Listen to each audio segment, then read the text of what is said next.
메리 크리스마스. 성탄은 우리 모두의 기쁨이 되어지는 축복의 기간입니다. 이 땅에 육신에 몸을 입고 오신 예수님의 탄생을 축하하는 복된 날이죠. 매년 12월 25일 오전 11시에 우리 교회는 성탄 축하 예배로 드려왔습니다마는 금년에는 팬데믹으로 인하여서 드리지 못함이 아쉽기만 합니다.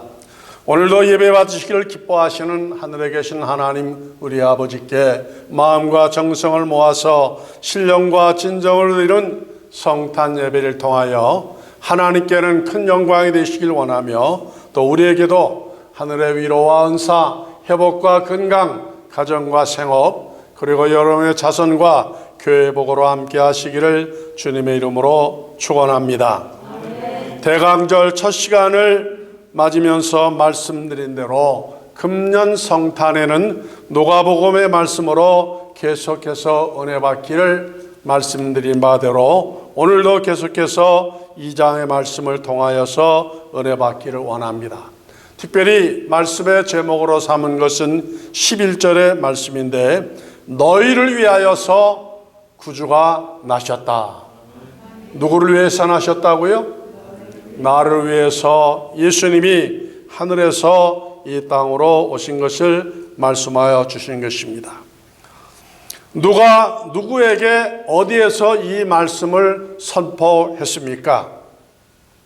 오늘의 말씀이 특별한 것은 이 말씀을 선포한 분도 그러하고 또 이 말씀을 받은 사람도 특별한 사람들일 뿐만 아니라 그 말씀을 받은 장소가 또 특별하기 때문입니다. 8절은 이렇게 기록하고 있죠. 그 지경의 목자들이 밖에서 밤에 자기 양떼를 지키더니 주의 사자가 곁에 서서 주의 영광이 저희를 두루비침에 크게 무서워하는지라. 천사가 이르되 무서워 말라. 내가 온 백성에게 미칠 큰 기쁨의 좋은 소식을 너희에게 전하노라. 성경은 이렇게 기록하고 있습니다. 다윗의 동네 베들레헴에서 나시는 예수는 누구를 위함이라고 말씀하는 거 아니? 나를 위하고 우리 모두를 위함이라고 이렇게 말씀하여 주고 있습니다.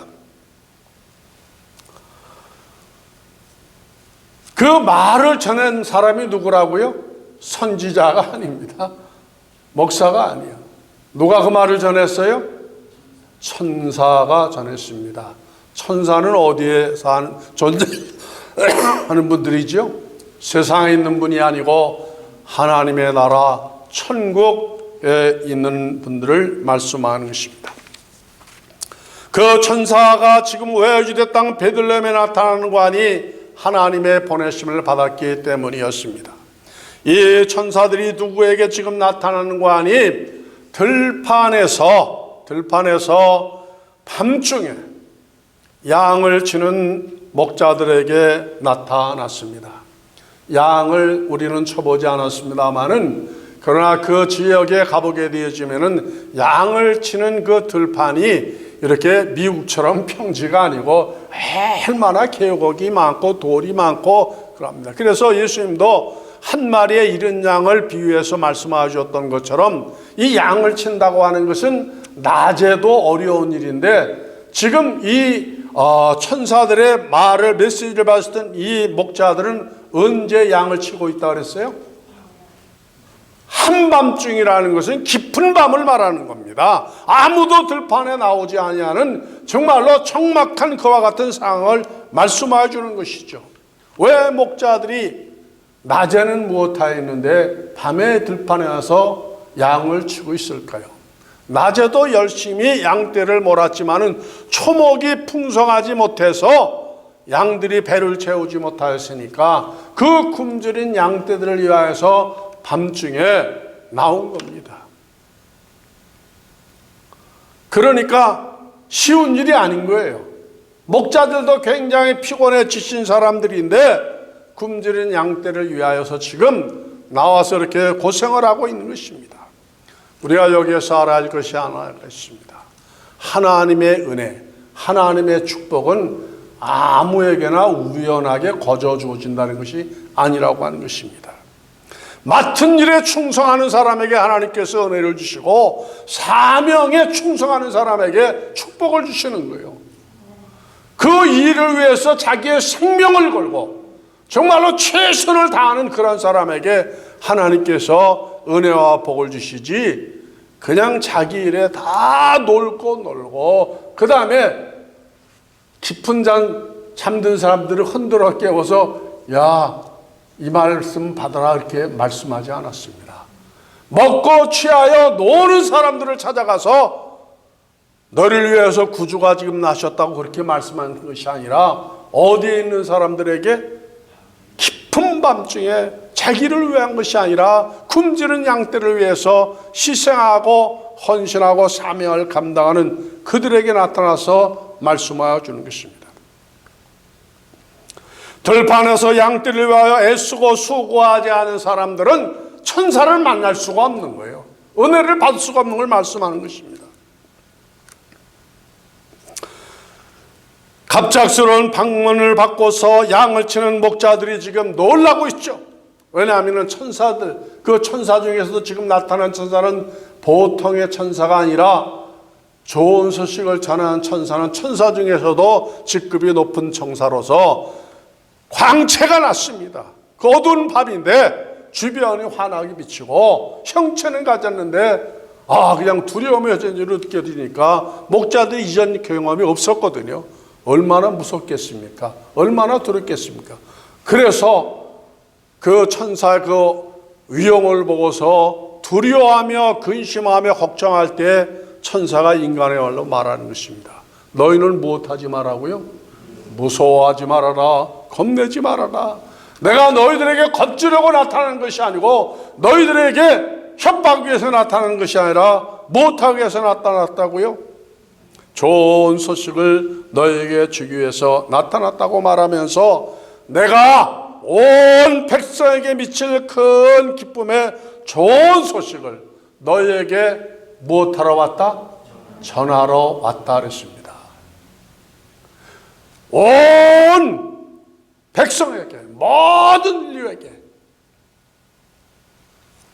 좋은 소식, 큰 기쁨의 좋은 소식이라 그랬습니다. 그 기쁨의 좋은 소식의 내용이 무엇인가 하니 11절은 이렇게 기록하고 있죠. 오늘날 다윗의 동네에 너희를 위하여 구주가 나셨으니 곧 그리스도 주시니라, 이렇게 기록하고 있습니다. 우리 위에 나시는 구주 그리스도가 어디에서 나셨다고 말씀하는 거 하니 다윗의 동네인 베들레헴이라고 이렇게 지목하여 말씀하여 줬습니다. 그곳에서 탄생하시는 구주가 누구의 기쁨이 되어진다고요? 나에게 기쁨. 그래서 우리가 성탄을 기뻐하고 축하하고 성탄님이 이렇게 참 예쁜 옷도 입고 그 다음에 단장도 하게 되어지는 것이 아니겠습니까? 왜 예수 그리스도의 탄생이 나에게 기쁨이 되어지느냐? 나에게 무엇을 주시기 때문에 나의 죄를 다 사해 주시고 사망에서 구원해 주시기 때문에 그러한 것이죠. 예수 그리스도가 아니면은 나에게 영생이 있을 수가 없는 것입니다. 그 예수로 말미암아 우리가 지금 누구의 자손이 되어진 거예요? 하나님의 자녀가 되었죠. 유한한 생명이 영원한 생명을 소유하였고 그 다음에 우리의 삶이 이 땅에서 제한되는 것이 아니라 죽음의 관문을 통하여서 영원한 하나님의 사계로 들어가는데 영광스러운 그 영광의 관문으로 통과하는 것이 아니겠습니까? 오늘 이 소식을 전할 때 천사가 몇 명이라 그랬어요? 셀 수 없이 많은 천사가 나타났다 그랬습니다. 물론 메시지를 전한 천사는 한 분이었지만은 그러나 그분을 대동하여서 나타난 천사들의 숫자는 아무도 셀 수 없는 허다한 천사가 나타났다 그랬습니다. 엄청나게 많은 천사가. 13절에 기록하길 이렇게 기록하고 있습니다. 호련히는 갑자기죠. 허다한 천군이, 허다하다는 것은 셀 수 없는 많은 수를 말하는 겁니다. 천군이 그 천사와 함께해서 하나님을 찬송하여 가로되 누구를 찬송한다고요? 천국의 찬양대원들이 지금 내려온 겁니다.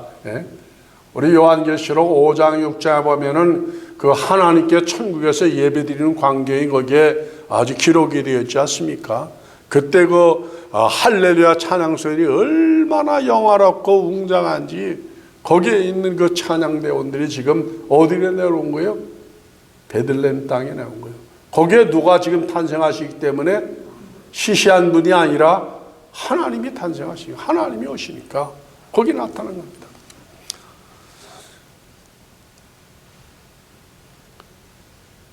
하나님을 찬송하여 가로되 지극히 높은 곳에서 하나님께 영광이여 땅에서는 기뻐하심을 입은 사람들 중에 평화로다, 이렇게 말씀하고 있습니다. 예수님의 탄생이 시시한 것이 아니고 우연한 것이 아니고 저절로 되어진 것이 아니고 성경에 철저하게 예언되어진 그 모든 예언을 다 이루고 오신 정말로 그런 사건과 역사가 없지요. 어느 성경학자는 뭐라는 걸, 예수님의 베들레헴 탄생은 지구 탄생, 우주 탄생하고 맞먹는 우주적인 대사건이라고 말씀하고 있는 것이죠. 대사건이죠. 그렇기 때문에 지극히 높은 하나님의 나라에서 누구에게 영광이 되진다고요? 하나님께 영광. 왜냐하면 예수님의 탄생이 누가 계획한 것이기 때문에, 사람이 계획한 것이 아니라 위에서 하나님이 계획하시고 성취하시고 이루신 것이기 때문에 그러한 것을 말씀하여 주고 있습니다. 천사들이 다시 하늘로 올라가기 전 들판에서 양을 치는 목자들에게 지금 12절에 이렇게 말씀하고 있습니다. 너희가 가서 강보에 쌓여 구유에 누인 아기를 보리니 이것이 너희에게 무엇이라?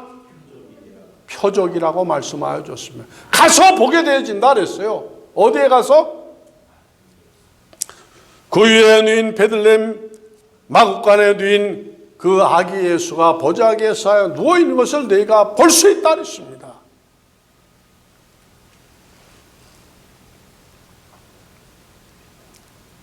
저는 여러분에게 한번 묻고 싶은 것이 있어요. 아기 예수님이 잉태한 곳이 어디라 그랬죠? 잉태한 곳. 나사렛이에요. 나사렛. 지금 태어나신 곳은 어디세요? 베들레헴. 그래서 나사렛하고 이 베들레헴은 짧은 거리가 아니라 굉장히 먼 거리라 그랬습니다. 서울과 부산 정도 되는 그렇게 극과 극에 있는 거리라고 말씀하여 줬습니다. 그런데 만삭에 예수를 잉태한 마리아가 해산을 앞두고서 나사렛에서 베들레헴까지 간다고 하는 것은, 이것은 정상적인 사고로는 생각할 수 없는 거예요. 왜? 길가에 가다 아기 나면 어떡할 거예요? 큰일 나는 거 아니에요? 지금처럼 병원이 있는 것도 아니고 의사나 이렇게 뭐 그런 것도 있는 것도 아니고, 그 다음에 그 아기 예수님의 탄생하던 시절에는 자동차가 있었나요? 요셉이 부자가 아니기 때문에 낙타도 못하고 어떻게 해야 돼요? 걸어가야 되죠. 걸어서. 그러니까 그 해산한 몸을 이끌고 베들레헴까지 갔다고 하는 것은 왜 갔는지 우리로서는 이해할 수 없는 거예요. 그런데 가야만 한 거예요. 왜 가야만 했을까? 성경의 예언을 이루기 위해서죠. 성경에 태어나신 예수님이 어디에 태어난다고요? 유대 땅 베들레헴에서 나겠다고 그랬거든. 그래서 그 때의 예언을 마치기 위해서 지금 하나님께서 어떻게 역사하시는가 보기를 바랍니다. 우리가 읽었던 1절에 뭐라 그랬죠? 가이사 구스도가 영을 내려 천하로 다 호적하라 하였으니 이 호적은 구레너가 수리어 총독됐을 때에 첫 번 한 것이라, 그렇게 기록하고 있습니다. 모든 사람이 호적하러 각각 고향으로 돌아가라며 요셉도 다윗의 집 족속인거로 갈릴리 나사렛 동네에서 호적을 하기 위해서 유대 베들레헴이라는 다윗의 동네로 정원한 마리아와 함께 호적하러 올라가니 마리아가 이미 잉태되었다라고 성경은 기록하고 있죠. 예수님의 그 탄생의 예언의 성취를 이루기 위해서 지금 누가 여기에 등장하는 거 아니? 아구스도가 등장합니다. 아구스도는 유대인이 아닙니다. 이스라엘 사람이 아니에요. 이 사람은 로마의 황제예요. 그 당시에 전 세계 통치하는 가장 위대한 나라가 무슨 나라예요? 로마입니다. 그 로마의 상징이 독수리죠, 독수리. 여러분, 미국 여권이 거기에 사진이 붙어 있죠? 독수리. 나 그거 왜 그런지 몰랐어요. 왜 그랬을까? 미국이 전 세계를 지배하고 싶어서 그런 거예요. 제 아들이 조지타운 대학 다닐 때 그 레포트 하는 거를 제가 한번 봤는데 그때 거기에 그게 나오더라고요. 미국의 여권이 독수리가 있는 게 로마 황제 시대에 그거를 따서 세계의 으뜸가는 국가가 되기 위해서 독수리 상징했다고. 그런데 이 아구스도 로마 황제가 이스라엘하고 무슨 연관이 있느냐? 그 당시 이스라엘이 로마에게 무엇 당했죠? 정복당해가지고 나라를 뺐거든. 우리가 일본에게 36년 동안 나라를 뺐었던 것처럼, 그래서 로마에서 총독을 파송하지 않아요? 그래가지고 이스라엘을 통치했죠. 그런데 그 로마 황제가 이전에 없었던 최초의 이 명령을 내렸는데 뭔가 하니, 이스라엘에는 모든 사람들은 자기 그 본족을 찾아가서 호적을 하라는 이 명령을 내린 거예요. 그 명령이 그 나라 통치자의 명령이 아니라 어느의 명령이라고? 로마 황제의 명령이니까 그 시대에 살아남기 위해서는 그 명령을 따라야 돼, 안 따라야 돼? 안 따를 수가 없지. 굉장히 무서운 왕명이니까. 그 명령을 거역하면은 살 수가 없는 거예요. 그러니까 이스라엘은 모든 사람들이 자기 나라의 왕의 명령에 실질적인 식권을 가지고 있는 로마 통치자의 그 명령에 따라가지고 지금 쫙 호적하러 찾아가는 거예요.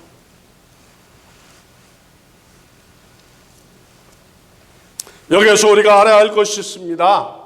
인간의 역사, 세상의 역사는 사람이 이끌어가는 것이 아니라 사람이 하는 것 같지만은 배후에서 누가 하는 거예요? 하나님이 하는 거죠. 하나님.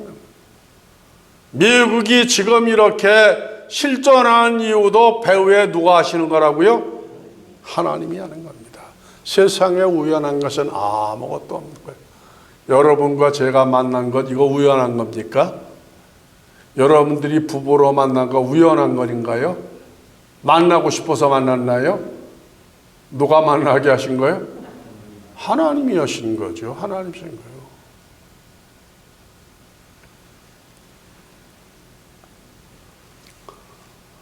전 국민에게 호적하는 기간이 주어진 시간이 정해져 있기 때문에 그 기간 안에 맞춰야 하기 때문에 모두가 지금 다 이렇게 움직이기 시작한 것입니다. 그래서 베들레헴에 지금 많은 사람들이 몰리고 있는 거예요. 많은 사람이 몰리고 있습니다. 그 중에서 돈 많은 사람들은 좋은 호텔이나 여관, 집을 세내서 거기에 다 들어가서 휴식하면서 그렇게 할 수 있습니다만은 지금 마리아나 요셉은 여유롭지가 못한 것 같아요.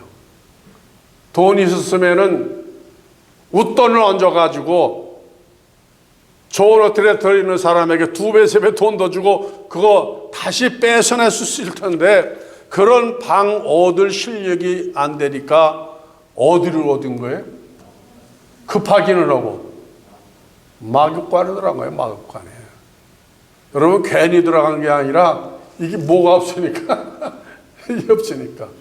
그런데 이것도 하나님의 계획이 있는 거예요. 만약 아기 예수님이 마국간에서 태어나지 아니하고 그냥 고대 궁궐 높은 울타리 있는 좋은 집에서 태어나셨으면은 들판의 목자들이 천사의 소리를 1000번 만번 들어도 그 집 대문 안으로 들어갈 수가 있을까요? 없을까요? 안 열어주죠. 초라한 목자 들판 있는 사람들이 그런 집 안에 들어갈 수가 없는 거예요. 들어갈 수가 없어요. 같은 레벨에 있는 사람이나 들어가고 더 높은 사람이나 들어가지 문을 안 열어주는 거예요. 그래서 하나님께서 마국간에 나게 하신 겁니다. 성경은 사관이라는데 사관은 오늘날로 말하면 여인숙, 좋은 말로 말하면 여관 정도가 되어진 겁니다. 여관의 특징이 뭐죠? 여관은 원하는 사람은 어느 때나 1시에도 들어가고 새벽 2시에도 들어가고 새벽 5시에 들어가고 낮에 들어가고 무시로 들어갈 수 있는 데가 뭐예요? 호텔이죠. 모텔이죠. 여관인 겁니다. 다른 집은 다 시간에 제한이 있지만은 그거는 없는 거예요. 그래서 우리가 원하는 때는 언제든지 주님 앞에 나아갈 수 있어야 하기 때문에 예수님께서 문이 없는 마국간으로 오신 겁니다. 마국간으로 오신 거예요.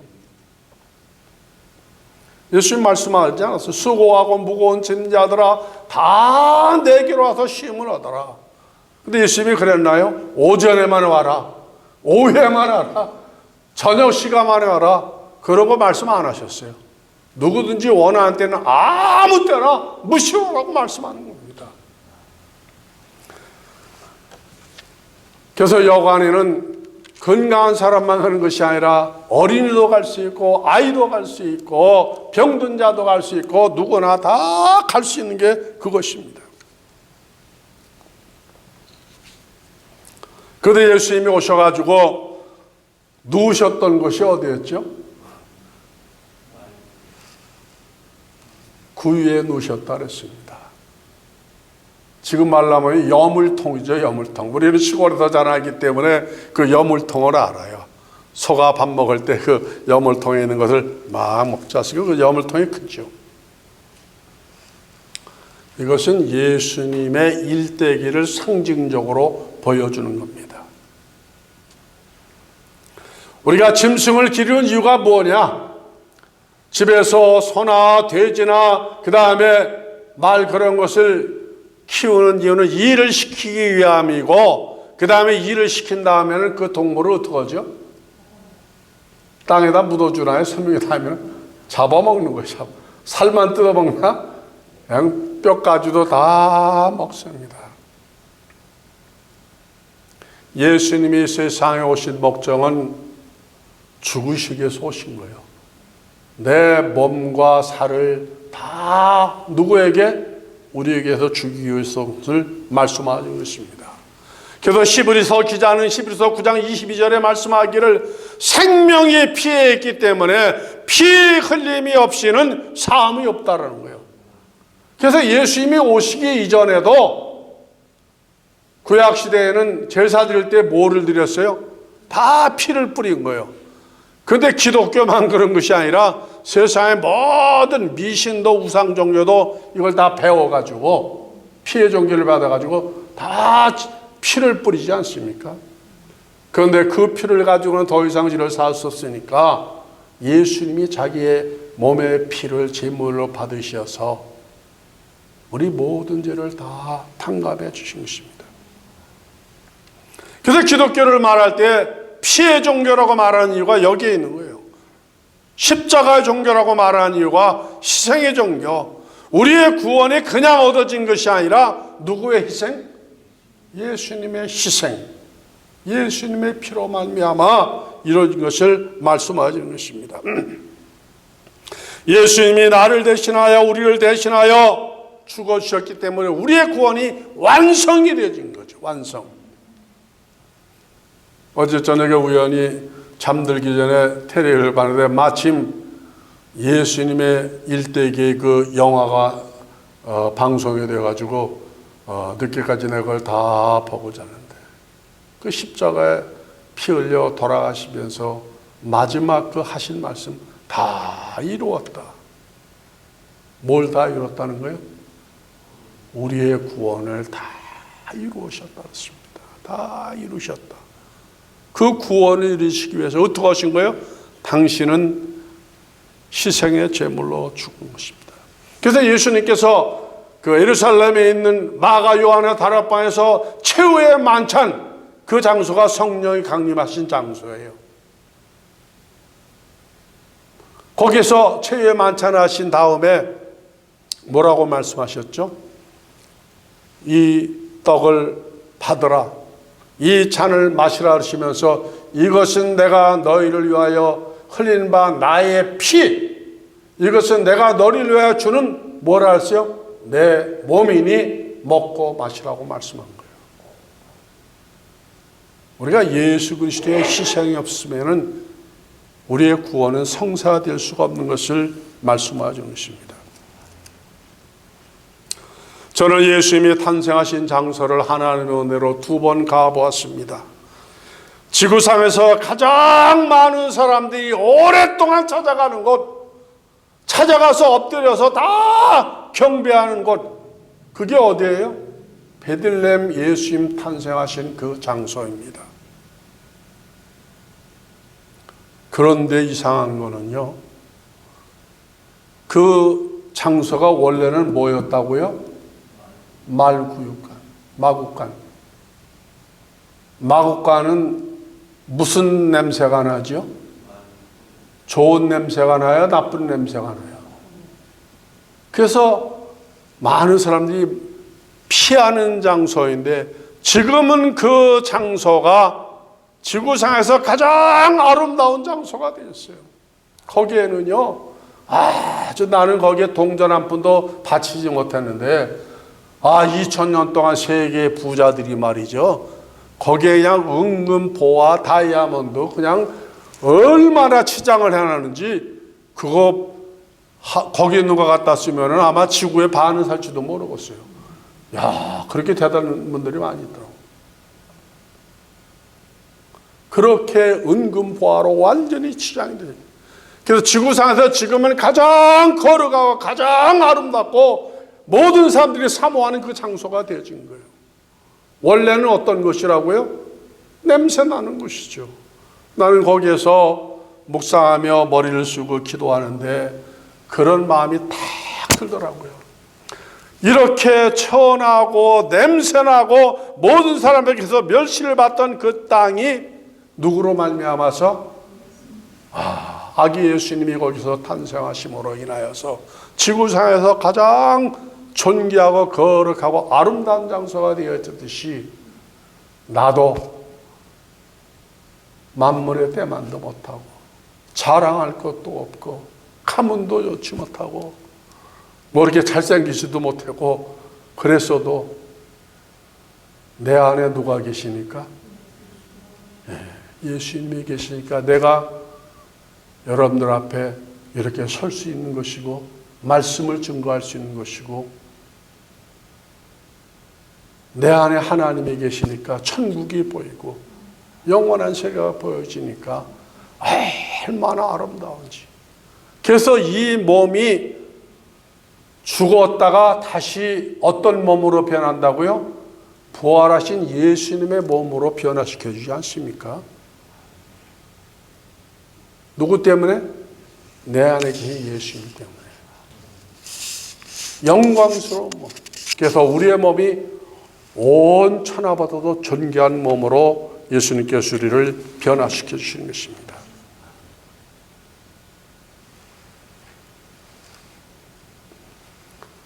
그래서 여러분들을 누가 부러워한다고요? 하늘의 천사들이 부러워하는 거예요. 이를 위해서 예언대로 유대 땅 베들레헴에 오신 그 예수님이 나의 구주가 되어진 것을 감사하면서 하나님 앞에 찬송과 영광을 드리며 세세토록 경배하는 저 모두가 되어지시기를 주님의 이름으로 축복합니다.